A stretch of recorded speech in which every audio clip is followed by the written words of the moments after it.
umaga po sa inyong lahat. Ako si Benice Faustino Quinto.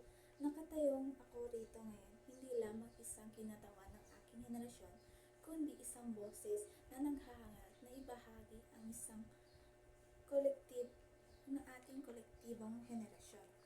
Pag-asa ba o pangamba? Ang tanong na ito ay hindi lamang isang simpleng pagtatanong. Ito ay isang hamon. Isang hamon na pumihikayat sa ating nasuriin ang ating kasalukuyang kalagayan at mga landas na ating tatahakin. Sa isang banda, tayo ay pinakalooban ng di makukuhang mga oportunidad.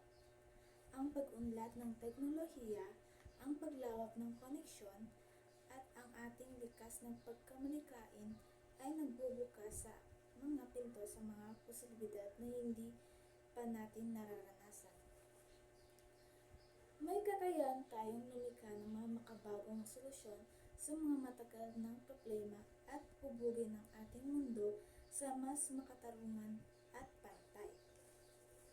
Ngunit, hindi natin maitatanggi ang mga anino ng pangamba na nagbabanta sa ating landas. Ang pagbabago ng klima, ang lumalalang agwat ng mayaman at mahirap, ang mga hamon sa kalusugan at hindi tiyak na kinabukasan ng trabaho ay nagdudulot ng pag-aalala at pag-alinlangan.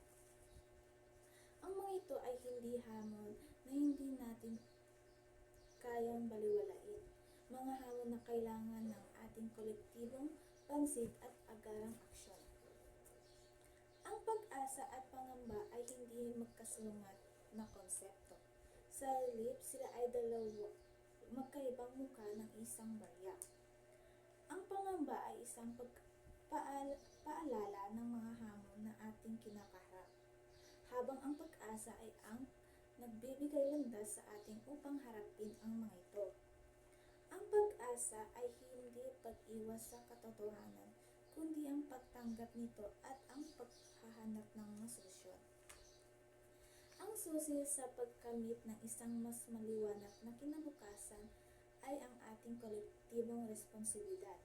Kailangan natin malalim na pag-unawa sa mga isyong kinakaharap natin ng matalinong pagplano at ng matatag na pagtutulungan.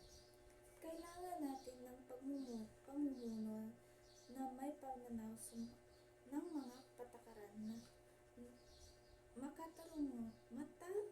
makatarungan at mga individual na may tapang na kumilos.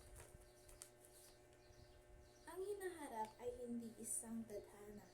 Ito ay isang paglikha.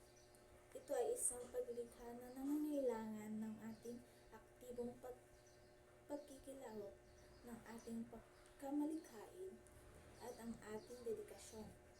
Sama-sama ating harapin ang mga hamon at ating hahanapin ang landas tungo sa pag-asa.